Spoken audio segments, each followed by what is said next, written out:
내가 직접 체험한 사후세계의 충격적인 비밀. 아직도 사후세계가 없다고 말하는 사람들이 있다. 나는 이런 사람들을 보면 답답함을 넘어 안타까운 마음이 앞선다.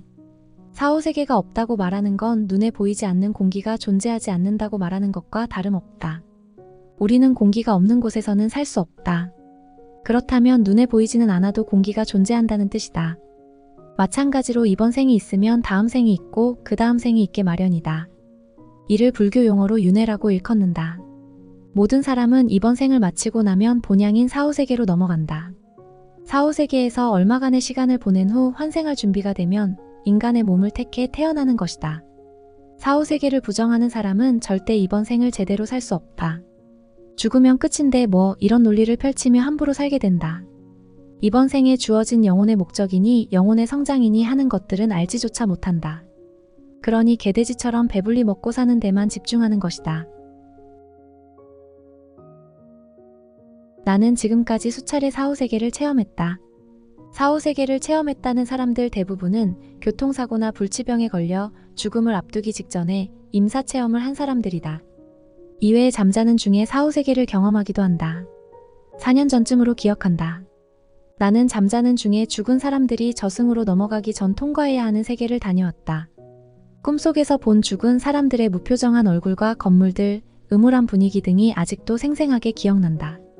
내겐 너무나 충격적인 모습이었기 때문이다. 내가 서 있었던 곳의 앞쪽은 놀이동산 입구와 같은 모습이었다. 내가 어떤 큰 건물 안에 들어와 있는데 수많은 사람이 줄지어 앞을 향해 천천히 걸어가고 있었다. 내 옆에는 20대 후반의 여자와 남자가 서 있었다. 언뜻 연인으로 보였다. 그들의 얼굴은 무표정하고 우울해 보였다. 다른 사람들도 하나같이 같은 모습이었다. 가기 싫은 곳을 억지로 가는 표정이었다. 입구 앞에서 한 남자가 죽은 사람들이 들고 있는 표를 일일이 검사하고 있었다. 남자가 표를 검사하고 이상이 없으면 입구 안으로 들어갈 수 있었다. 나는 순서를 기다리고 있었고 잠시 후 내 차례가 되었다. 나는 입구를 지키고 있는 남자에게 표를 건넸다. 표를 검사하던 남자는 일순간 당황하는 표정을 지었다. 순간 나는 뭐가 잘못되었나 싶었다. 이때 남자가 말했다. 표가 이상하네. 그동안 이런 적이 없었는데. 표를 다시 확인해 보세요. 내가 말이 안 된다는 표정으로 물었다. 아니, 이곳에서도 이런 실수를 하나요? 자주는 아닌데 가끔 이런 일이 있긴 합니다. 남자는 자신도 이해가 안 된다는 투로 말했다. 그러면서 내게 다시 표를 건넸다. 나와 같이 서 있던 사람들은 하나둘씩 입구를 통과하고 있었다. 그때 나는 왠지 모르게 다소간 안심이 되었다. 나는 근처를 둘러봤다. 작은 가게들이 몇 군데 있었다. 그중 파라솔을 펴놓고 소시지를 파는 가게가 있었다. 그곳에 젊은 여자 3명이 있었는데 나는 그들에게 방금 입구에서 있었던 일을 설명해 주었다. 그리고 내가 갖고 있던 표를 보여주었다. 그러자 한 여자가 표가 좀 이상하다는 것이었다. 옆에 있던 여자들도 같은 말을 했다. 아저씨 정말 운이 좋네요. 이런 경우는 그동안 못 봤는데 저 길 안 지나가도 되겠네요. 그때까지도 나는 운이 좋다는 그들의 말뜻을 알지 못했다. 무조건 저 입구를 지나가야 하는 줄로만 생각했기 때문이다. 그러다 여자들의 말을 이해하곤 저절로 안도의 한숨이 쉬어졌다. 그 순간에도 줄지어 선 사람들이 남자에게 표를 보여주고 입구를 지나고 있었다. 얼마 후 나는 꿈에서 깨어났다.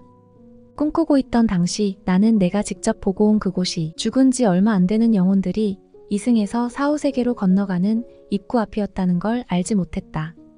하지만 내가 그때 그 입구를 다른 영혼들처럼 통과했다면 나는 죽었을지 모른다. 심장마비나 교통사고 등으로 갑자기 세상을 떠났을 것이다. 우리가 사는 지구라는 물질세계는 영적인 세계에 둘러싸여 있다. 그러므로 영적 세계에서 겪는 일들은 이 세계에 반영되게 되어 있다.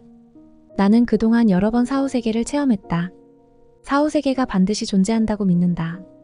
사실 사후세계를 믿고 안 믿고가 중요한 건 아니다. 가장 중요한 건 우리가 이번 생에 어떤 것을 배우고 깨닫는가다. 우리는 영혼의 진보, 영혼의 성장을 위해 이번 생을 사는 것이다. 2000년 전 스승 예수께서는 항상 깨어있으라 라고 말했다. 자신이 이번 생에 무엇을 성취하러 왔는지 항상 기억하고 이루라는 뜻이다. 영적으로 깨어있지 않은 자는 죽은 자와 같다는 걸 잊어선 안 된다.